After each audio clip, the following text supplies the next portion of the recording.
Last week on my Facebook page, I asked you to tell me about your favorite road trip destinations. Because you're such a patriotic audience, the response I got was overwhelming. Here's a couple of my favorites. Mike says there's no better drive on the planet than the Icefields Parkway from Jasper to Banff, Alberta, and stopping at every amazing view and scenic point along the way to soak in the power and mightiness of the Rockies. Don says, I always enjoy traveling along Lake Ontario, Erie, and Huron shores, exploring marinas and beach life, so long as we get back to the best little town in Ontario, St. Mary's. Lovely town, I've been there. And finally, James told me Cape Breton Island from Ontario, Blue Ridge Parkway, and Georgian Bay Circle Tour.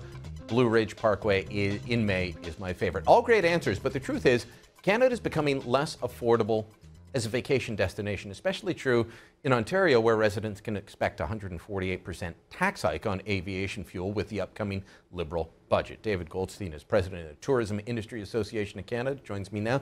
David, let's get to this aviation fuel tax business in a moment, but you've got some good news for me today in that the federal government's going to look at the cost structure because it's pricing people out of vacationing here. So great announcement today out of Minister Raitt. They're actually doing their regular review of the Canadian Transportation Act, and they've appointed David Emerson and a group of blue ribbon panel of folks who are going to look at a whole host of transportation issues, but one of them is the aviation cost structure piece. We're living in an aviation policy set that's about 20 years old. So we and the Chamber of Commerce and others have been advocating a review of what we call the club sandwich of fees and taxes and levies you see on your aviation bill, which have made us 139th in the world when it comes to cost competitiveness. Well, okay, so let's show people. We've got two boards made up, one showing you flying to Orlando from Toronto's Pearson Airport, and one flying from Buffalo. And so base fare flying from Toronto to Orlando. Toronto's a busier airport, should be cheaper, $118 base fare, but the final price is $207 when you add in all those little fees there.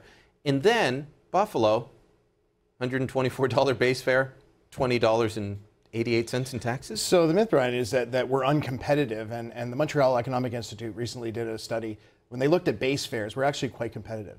Again, it's the fees and taxes levies on top. We're the only G7 country in the world, or the only G7 country that doesn't, or moves the entire cost structure of aviation onto the traveling public. And what it's done is made us woefully uncompetitive. Take that against other airports south of the border, and effectively because of the price point, 5 million Canadians are cross-border shopping their airports. I know people that go to Plattsburgh, Syracuse, Buffalo, Washington. And we don't begrudge Canadian families finding a better deal on their vacation packages.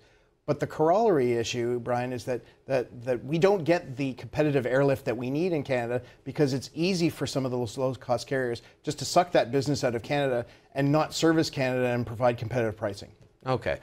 Kathleen Wynne is not going to be helping in this. So the feds might with this review, but this business of increasing the aviation fuel tax, it's only going to happen in Ontario, but that's the biggest airport. People fly in and out of it. You get connecting flights.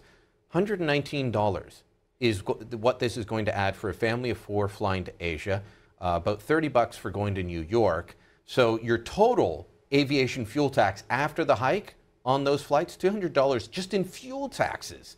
New York, almost $50 in fuel taxes for what? It's an hour-and-a-half flight? So the Wynne budget, if it's coming out as proposed, as the previous budget would, is the biggest boon for the Buffalo airport than I can imagine. There's actually border airports across the country, across the northern U.S., who are building themselves around this cost difference. There's a tiny town just south of Ottawa, you were telling me. 11,000. 11,000 people. They're going to have a daily flight to Vegas. And I don't think the good people of Ogdensburg are degenerate gamblers. I don't think they're going 6 times a year to Vegas. But that is clearly being built as Ottawa's other airport. And you have a series of those.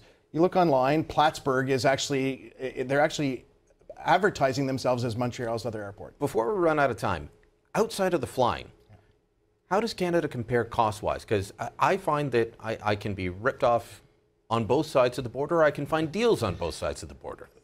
Listen, in our studies, we have shown that for most other products outside of aviation in the cost structure, we're actually extremely good value. And we've actually polled American visitors, extremely good value. When it comes to hotel prices, when it comes to golf fees, when it comes to lift tickets, when it comes to attractions, we're actually extremely price competitive and extremely high value. The issue for us is, as Canada becomes increasingly a fly-to destination as opposed to a drive-to destination, the aviation piece is important. If I sort of one last thing for your viewers, the extractive industries have done a really good job in Canada explaining that getting their product to market, they're not getting world price for their market because they can't get their product to market because of distribution issues like pipelines. My pipeline has wings. Unless we modernize Canada's aviation policy system, we're not going to be 21st century competitive. Now, I'm hopeful that the Emerson panel understands that. David Emerson, I know, understands global competitiveness. Yep. And so we hope at the federal level, we're going to see some motion on this, but the Ontario budget's still troubling. All right, David, thanks for coming in.